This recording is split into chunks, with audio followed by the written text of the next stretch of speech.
Hello and welcome to today's cybersecurity awareness session, Spotting and Stopping Modern Social Engineering Attacks.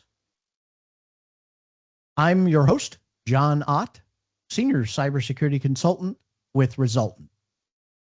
And I'm Jeff Forsman, Vice President of Cybersecurity with Resultant, and we're excited today to share some of the cyber threats that we see here in our Security Operations Center. Over the next 20 minutes, we'll look at the most common cyber attacks employees face today. These include business email compromise and scams like wire transfer, fraud, and payment redirection, social engineering attacks by phone, also known as vishing, social engineering by text or smishing, and even phishing attacks delivered through collaboration tools like Microsoft Teams. For each, we'll show you real-world examples, the red flags to look for, and the safe actions to take. Launched in 2004, this cooperative effort between the U.S. Department of Homeland Security and the nonprofit Cybersecurity Alliance has been extremely effective in helping organizations inform their users, their end users, on the types of attacks that are going on and helping employees stay safe and end users stay safe. The 2025 theme is building a strong cyber America. Why is this important? Because the increasing nature and types of attacks are on the rise all over the world. Many incidents start with a very innocuous, simple mistake that that users make. And for businesses, the better cybersecurity translates to lower risk, higher compliance, and it builds brand name confidence and brand name in consumer trust. So we're going to go through examples here of different types of attacks and then talk about what an employee should do to look out for these. The first one we're looking at here is a sample email. And you can see we've highlighted in red boxes a couple of things that you should be able to spot in this malicious email. So first of all, this came from an odd email address. If you notice at the bottom, the company is called Acme Solutions, but it actually came from a URL or website called Acme-Invoices. So that should have been the first red flag for this malicious email. The other thing you see here is it's not typical that you're going to get an email from someone in your company saying you need to send a payment right away. So we wanted to share this example. And John, what would you do to identify this?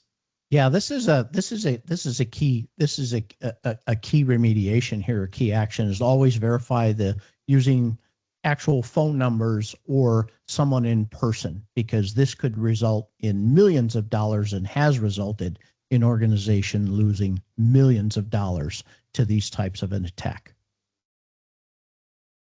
So here's a little case study for you. This was an actual client of mine. And what we saw in the first step was an attacker executing a phishing attack against not my client, but the construction company that was building facilities for my client. They compromised someone's account and then used it to send an email into my client's accounting department with new bank routing instructions and told them that future payments should go to this new bank account. My customers had procedures in place that whenever they got these types of bank changes to verify with a phone call.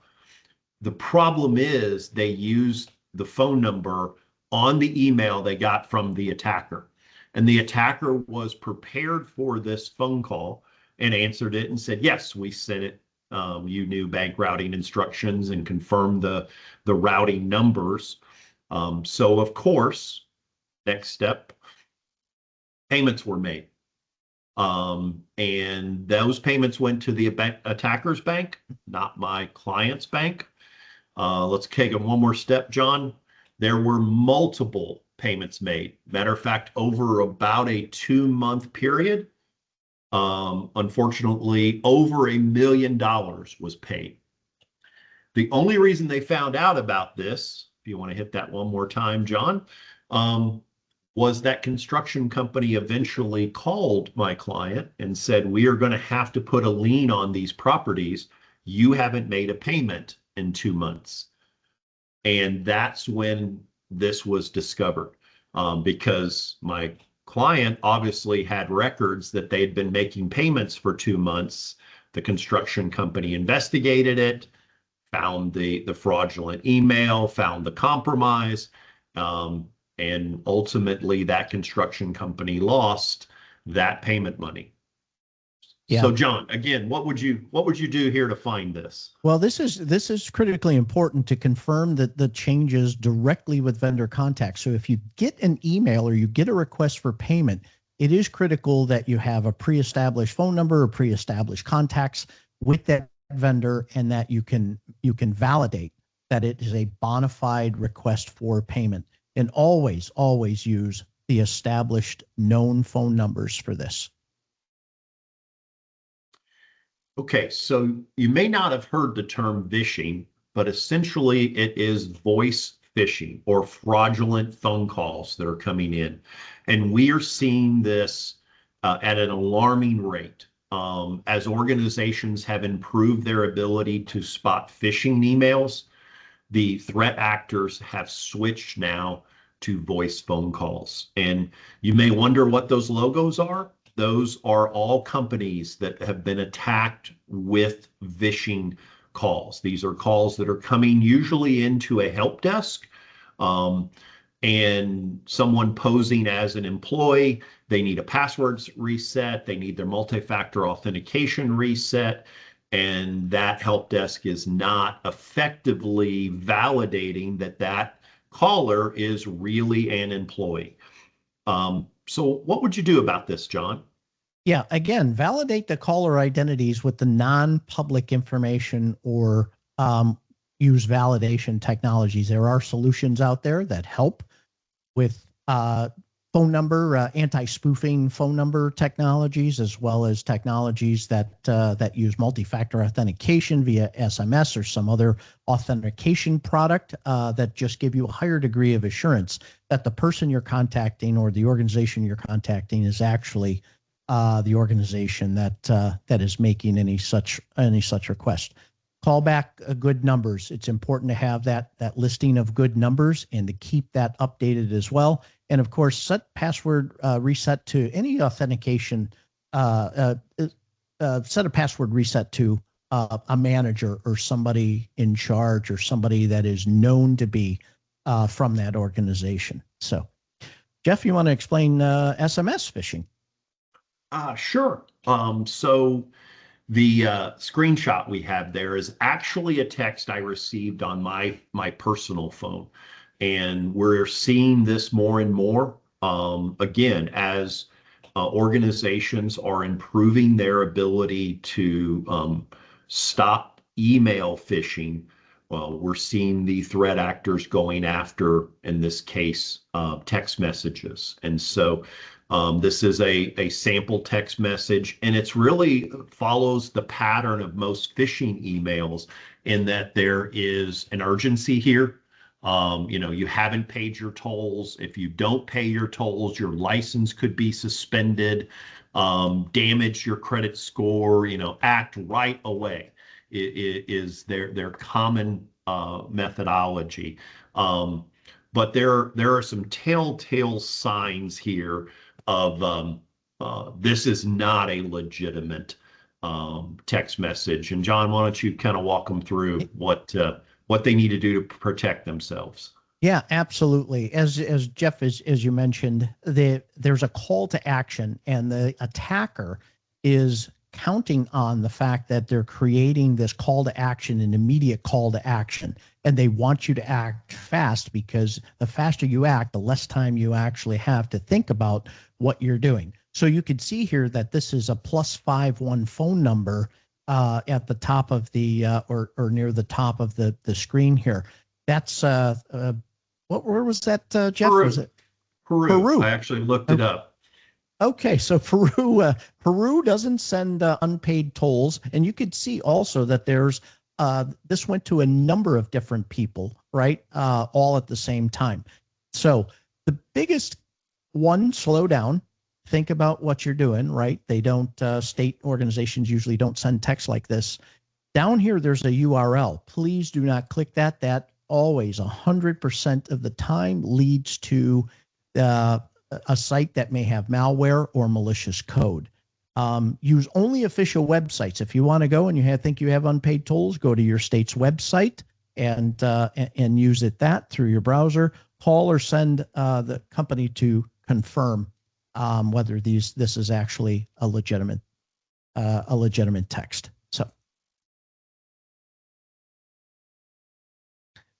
how about Teams and collaboration tool attacks, Jeff? Because this is on the rise.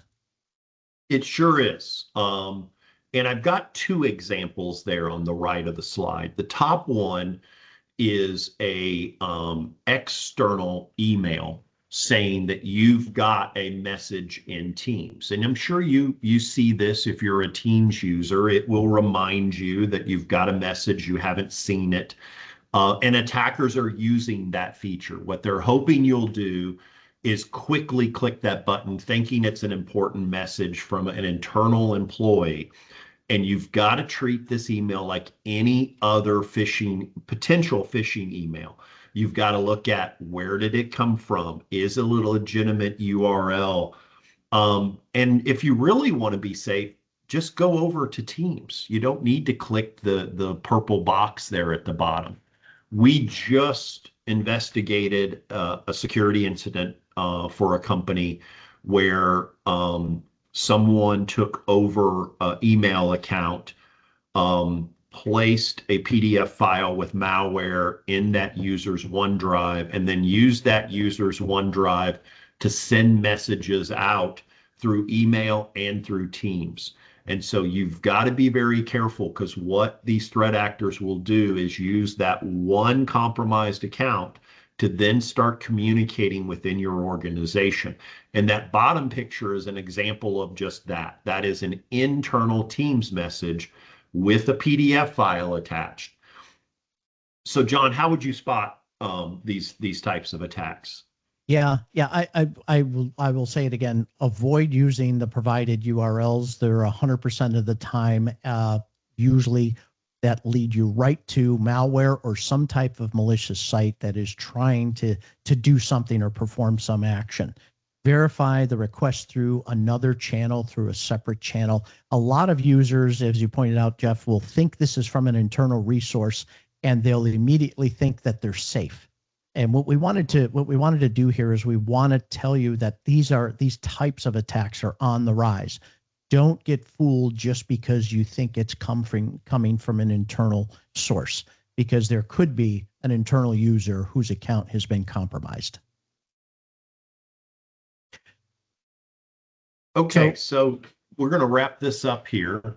We've got 3 key takeaways. And if you've slept through the previous part of the webinar, now's the time to pay attention, because we can really boil it down to these 3 keys. And John touched on all of these.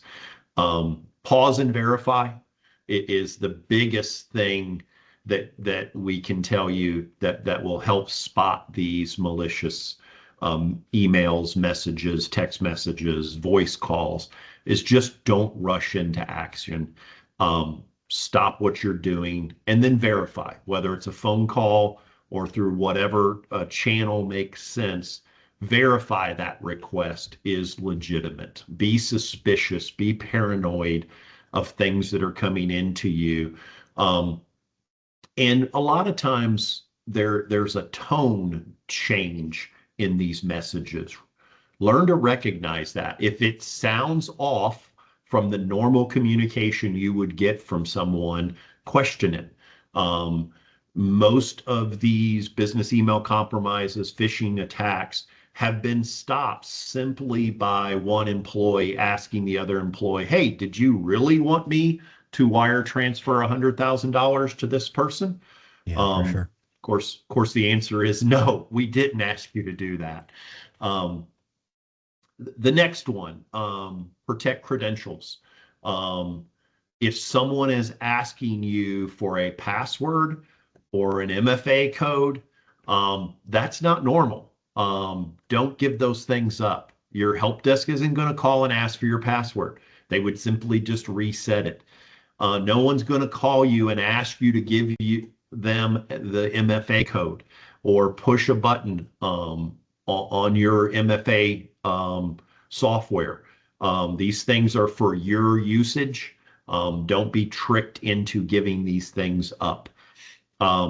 And then finally, it's important to report quickly to IT and or your security staff. As I said earlier, our security operations center is constantly investigating alerts and ultimately sometimes security incidents and data breaches. When we are alerted quickly, we're able to investigate quickly, contain and stop the attack, and prevent the spread. And just in the last couple of weeks, we've had 3 different security incidents. We were able to catch when they hit the first or second device in the customer environment. We were able to shut it down, quarantine it, and stop what was likely either going to be a ransomware attack or a widespread data breach. And so reacting quickly, if you're in doubt, report it anyways. But let your technical staff know that something looks funny, and that's all it has to be. This doesn't seem right. This looks funny. I haven't seen this before. They'll appreciate it, even if it's a false alarm. Yeah. Well said, Jeff. That's absolutely well said. Report it. If you see it, report it. And the big thing I just want to reiterate, don't rush into any type of action. Verify, slow down, verify. That is the number one. If you do just that, the rest of this will fall in line as a byproduct. So by staying alert and reporting incidents, you help protect not just yourself, but your entire organization. So thank you for watching this training today. Stay cautious, stay informed, and remember, cybersecurity starts with you. I'm John Ott, and on behalf of Jeff Forsman from Resultant, we thank you for watching.